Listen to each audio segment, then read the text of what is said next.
안녕하세요. 스그리코 육아하고 싶은 마음 아영입니다. 다들 아이를 키우다 보면 우리 아이가 조금 늦는 것 같아서 걱정이 됐을 때도 있고, 이런 상황에서 도대체 우리 아이한테 어떻게 대해야 될지 몰라서 당황스러울 때가 많으시죠? 다들 그럴 때 어떻게 하시나요? 대부분 책이나 영상이나 이렇게 찾아보실 텐데, 그렇게 접한 육아 정보들을 우리 아이에게 어떻게 적용해야 될지 몰라서 좀 어려워 하시는 것 같아요. 그래서 결국은 동네 엄마들을 만나서 얘기를 하거나 아니면 인스타에서 보고는 우리 애도 그랬어요. 근데 크면 괜찮아지더라고요. 너무 걱정하지 마세요. 그럴 때는 이런 게 좋아요. 이런 얘기들을 많이 나누시죠. 좀 위안을 받기도 하는데 또 어떨 때는 돌았으면 좀 찝찝하기도 하고 이렇게 못내 뭔가 시원하지 않을 때가 있어요. 그럴 때는 전문가를 찾아가 보고 싶다는 생각도 드는데 막상 가려고 하면 잘 몰라서 어디로 가야 할지 어렵게 느껴지기도 하고, 그리고 좀 조심스러운 마음도 드는 것 같아요. 그래도 요즘 TV에서 병원이나 상담실로 육아 상담을 가는 장면들이 꽤 나와서 거부감이 그래도 꽤 줄었던 것 같긴 한데, 그래도 아직도 찾아가는 게 쉽지는 않죠. 그래서 제가 어떨 때는 꼭 상담을 받아보는 게 좋은지, 어디로 가서 어떤 절차에 따라서 얼마 동안이나 받아야 하는지, 치료 종류에는 어떤 것들이 있는지, 심리평가에는 어떤 것들이 있는지, 총 4편에 걸쳐서 시리즈로 준비해 보도록 하였습니다. 우선 이번 시간에는 어떨 때 전문가를 찾아가서 상담받는 게 좋은지에 대해서 얘기해 보도록 하겠습니다. 육아를 하다 보면 평소에 참 궁금한 게 많이 생기시죠? 그래도 발달이 두드러지게 늦거나 아니면 문제 상황이 분명하게 생기는 경우에는 그래도 좀 이렇게 찾아가시는 경우가 많은데, 대부분의 경우에는 내가 이런 정도로 이런 문제로 찾아가도 되나? 아니면 굳이 병원까지 찾아갈 정도는 아닌 것 같은데 하고 망설여지는 경우가 많은 것 같아요. 그래서 제가 이때에는 꼭 상담을 받아보시라고 6가지에 대해서 말씀을 드리도록 하겠습니다. 첫 번째로, 우리 아이의 발달이 대부분의 아이들과는 좀 차이가 나는 것 같다라고 생각이 드시면 전문가를 찾아가야 합니다. 조금 늦는 거야, 조금은 기다려줄 수 있겠죠. 그럼 도대체 어느 정도 아이가 느릴 때 전문가를 찾아가 봐야 되는지에 대해서 살펴보도록 하겠습니다. 일단 아이 시각과 청각 발달 부분에서는 생후 4, 5개월쯤까지는 살펴보시고, 그 이후에도 아이가 반응을 보이지 않을 때 병원을 찾아가 보셔야 합니다. 운동 발달의 경우에는 생후 4개월까지 목 가누기가 완전히 이루어지지 않을 때, 그리고 생후 10개월까지 기지 못할 때, 생후 16개월까지 혼자서 잘 걷지 못할 때에는 진료가 필요합니다. 언어 발달의 경우, 사실 언어 발달 자체만으로 본다면 만 4세까지는 표현이 잘 안 되더라도 적절하게 이해를 하고 있으면 기다려 볼 수 있습니다. 하지만 그 기다리는 시간 동안이 아이들이 굉장히 여러 방면의 발달이 급속도로 이루어지는 시기거든요. 그래서 언어 발달 지연으로 인해서 다른 영역의 발달에 부정적인 영향을 미칠 수밖에 없습니다. 아이들이 자기가 원하는 것을 잘 표현하지 못하게 되면 일단은 부모랑 소통이 잘 안 되겠죠. 그리고 자기 조절 영역에 있어서 언어의 역할이 굉장히 중요하거든요. 그래서 이 아이들이 이런 부분들이 늦다 보니까 자기 조절이 잘 안 되어서 때가 많고 짜증 부리고 화를 잘 내고 이런 모습들을 많이 보이게 돼요. 그럼 부모들은 아이가 소통이 잘 안 되고 뭘 원하는지 잘 모르는데 매일 짜증을 내고 있으니까 사실 관계가 좋지 않을 가능성이 많고, 사실 부모 입장에서는 양육 효능감이 떨어지기 때문에 자꾸 더 힘들게 느껴지고 지치게 되고 이렇게 됩니다. 그리고 요즘에는 굉장히 어릴 때부터 기관에 다니게 돼서 만 4세 이전에 대부분의 아이들이 기관에 다니고 있는데, 또래 관계에서도 표현이 잘 되지 않게 되면 상호작용이 어렵기 때문에 사회성에도 부정적인 영향을 미치게 되고, 그렇게 되면 아이들은 계속해서 좌절 경험이 많아지겠죠. 그래서 저는 생후 25개월에서 30개월쯤까지 아이가 할 수 있는 단어가 몇 개 안 된다 싶으면 언어평가를 받아볼 수 있는 게 좋다고 생각합니다. 물론 큰 문제가 없으면 기다리다 보면 대부분의 아이들은 결국에는 말을 하게 됩니다. 우리 아이가 어떤 부분이 좀 느려서 치료를 받는다는 사실이 참 받아들이고 싶지 않고 거부감도 들고 두렵기도 하고 그런 부분일 텐데요. 그래도 적절한 자극과 개입을 통해서 촉진이 필요합니다. 저는 이렇게 결국에 말할 거니까 괜찮다고 기다리고만 있는 것은 사실 이렇게 상처가 났을 때, 피 흘리고 있을 때, 피가 멈출 때까지 그냥 보고만 있는 것과 같다고 생각을 해요. 큰 상처가 아닌 경우에는 시간이 지나면 피도 저절로 멈추고 새살도 돋아나고 하겠죠. 그런데 좀 시간이 오래 걸리고 또 흉터가 남을 수도 있잖아요. 그런데 왜 굳이 꼭 기다리고만 있어야 합니까? 빨리 지혈해서 소독도 하고 상처 남지 않게 이렇게 연고도 발라주고 하는 그런 개입들이 좀 필요하잖아요.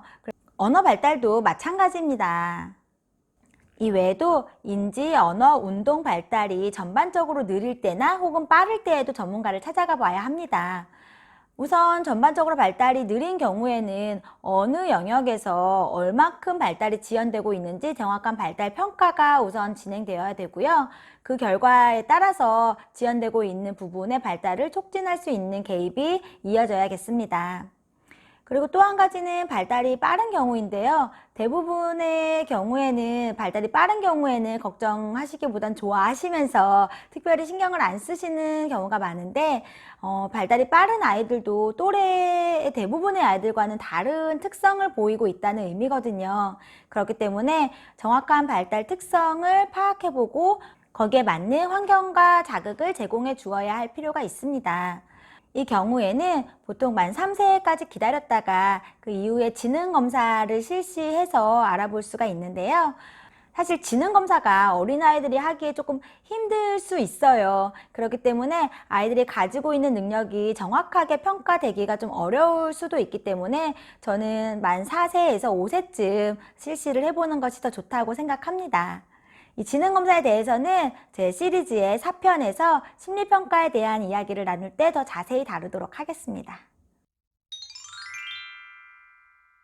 두 번째로 어린이집, 유치원, 학교와 같은 기관에 계신 선생님이 누구는 친구들이랑 좀 이런 부분이 좀 달라요. 누구는 친구들이랑 어울릴 때 좀 이런 문제를 보여요. 뭐 이런 부분이 걱정이 돼요 라고 얘기하시는 부분들은 확인을 해보실 필요가 있습니다. 물론 기관에 계신 선생님들이 심리 발달 전문가는 아니기 때문에 그분들이 아이를 100% 파악하고 평가를 할 수는 없겠지만 그분들은 그 또래 아이들에 대한 객관적인 데이터를 가장 많이 가지고 계신 분이거든요. 그렇기 때문에 그분들은 개입이 필요한 아이들에 대해서 굉장히 금방 알아차리실 수가 있습니다. 그리고 요즘은 어른 때부터 굉장히 기관에서 오랜 시간을 많이 보내고 있잖아요. 그렇게 오랜 시간을 보내고 있는 기관에서 뭔가 어려움을 겪고 있을 수 있기 때문에 반드시 확인을 해볼 필요가 있습니다. 그래서 이런 문제들이 아이의 발달상에서 이루어지는 것인지 아니면 심리적인 문제인지 기질적으로 좀 유별난 건지 아니면 어떤 감각이 굉장히 예민한 건지 아니면 사회성이 부족한 건지 어떤 부분 때문에 이런 문제가 생기고 있는지를 정확히 전문가를 찾아서 확인을 해야 합니다. 세 번째로 부모가 아이를 바라볼 때 뭔가 걱정되는 부분이 보이실 때가 있습니다. 사실 부모는 아이를 가장 오랜 시간 봐오고 그리고 또 관심도 가장 많기 때문에 가장 아이의 특징이나 변화에 대해서 잘 아시죠. 그래서 예를 들면 우리 아이가 특히 양육자랑 분리가 잘 안 된다든지 최근에 자꾸 자다가 잠을 잘 깬다든지 대소변을 잘 가렸었는데 실수가 잦아졌다든지 아니면 유난히 강박적인 성향이 있다든지 공격적인 성향이 있다든지 이런 부분들이 걱정되시는 부분들이 있으시다면 꼭 확인을 받아 보셔야 합니다. 그리고 부모가 아이를 바라볼 때 불안과 걱정을 가지고 바라본다면 아이도 그가 굉장히 잘 느껴져서 자기 자신에 대해서 확신을 가지기가 어려울 수도 있겠죠. 부모가 불안한 부분이 있으면 아이에게 좋지 않은 영향을 미칠 수밖에 없기 때문에 걱정되시는 부분에 대해서는 정확한 의견을 들어보시고 정보를 확인해 볼 필요가 있습니다. 네 번째로 부모나 선생님이 보기에는 아이가 크게 문제가 없어 보이는데 아이 스스로 힘들다고 이렇게 얘기를 하는 경우가 있습니다. 이런 경우에는 좀 큰 아이일 때겠죠. 제가 최근에 상담하고 있는 초등학교 1학년짜리 아이도 자기 너무 힘들다고 병원에 가서 의사 선생님 좀 만나게 해달라고 이렇게 얘기를 해서 지금 이렇게 상담까지 이어지게 된 경우예요. 중고등학생 같은 경우에는 뭐 스스로 자발적으로 오기도 하고 부모에게 얘기를 해서 같이 오기도 하는 경우가 꽤 많습니다. 이런 경우에 아이를 만나보면 부모가 알지 못한 그런 심리적 어려움을 반드시 가지고 있거든요. 그렇기 때문에 부모가 보기에는 크게 문제 없이 잘 있는 것처럼 보여도 아이가 힘들다고 할 때는 반드시 전문가를 찾아보도록 해야 합니다. 5번째로 부모가 아이를 키우는 게 굉장히 힘들다고 느껴지실 때는 상담을 받아보시는 게 좋습니다. 제가 지금 일하고 있는 곳에서는 평가 세트에 양육 스트레스 검사가 포함되어 있는 경우가 있어요. 그럴 때는 부모가 이렇게 특별히 그 검사를 원하지 않아도 그냥 세트에 있어서 이렇게 하게 되는 경우가 있는데, 그럴 때 수치가 굉장히 높게 나오신 분들도 나는 내가 이렇게 힘든지 몰랐다 하시면서 막 펑펑 우세요. 우리가 육아를 하면서 참 힘들게 많이 느껴지는데 대부분이 그거를 잘 안 받아들이시거나 아니면은 다들 힘든데 나만 힘든 것도 아닌데 하면서 자꾸 참게 되는 것 같아요. 내가 힘들다고 느껴지는 거는 정말 많이 힘들고 도움이 필요하신 상태이거든요. 지금 힘들게 느껴지시고 있다면 힘드신 데는 분명한 그런 이유가 있습니다. 정확히 어떤 부분으로 지금 힘들어하고 계신지 점검해 볼 필요가 있습니다. 보통 아이들이 뭔가를 힘들어하거나 문제를 보이거나 하는 경우에는 비교적 해결 방법을 빨리 찾으려고 하시는데, 내가 힘들 때는 이렇게 나야 뭐 참고 버티면 되지 하고 넘어가시는 경우가 굉장히 많으세요. 아이를 챙기느라 시간적으로도 여유가 잘 없으시고 또 상담 비용도 나한테 쓰는 거라고 생각이 들어서 좀 아깝다고 생각이 들 수가 있습니다. 하지만 내가 지금 육아를 힘들어하고 있다면 그 스트레스는 어떻게든 아이에게 좋지 않은 영향을 미칠 수밖에 없습니다. 그렇기 때문에 지금 내가 너무 힘들다라고 느껴지시면 나를 위해서도 아이를 위해서도 반드시 전문가를 찾아가 보셔야 합니다. 마지막으로 정기적으로 점검을 받는 것도 추천합니다. 사실 이 경우에는 경제적으로나 시간적으로 다소 여유가 있어야 하겠지만 그래도 최소한 회피하거나 이렇게 미루지는 않아야 합니다. 우리가 감기에 걸리면 이렇게 쉽게 병원에 찾아가서 진료도 받고 약도 먹고 또 건강검진 주기적으로 많이들 하시잖아요. 그런데 심리적인 부분에 대해서는 이렇게 시간과 돈을 많이 투자하지 않은 부분에 대해서 좀 안타깝습니다. 제 개인적으로는 우리 아이들이 정기적으로 심리 점검을 받도록 할 예정이거든요. 그리고 제가 전문가로서의 저는 상담실의 문턱이 조금 낮아질 수 있도록 힘쓰도록 하겠습니다. 그러니 너무 이렇게 어렵게 생각하시거나 부담스러워 마시고 편하게 주기적으로 미리미리 이렇게 점검을 받아보시는 것도 좋습니다. 이렇게 그동안 제가 어떤 상황에서 상담이나 치료를 고려해 봐야 되는지에 대해서 이야기를 나눴습니다.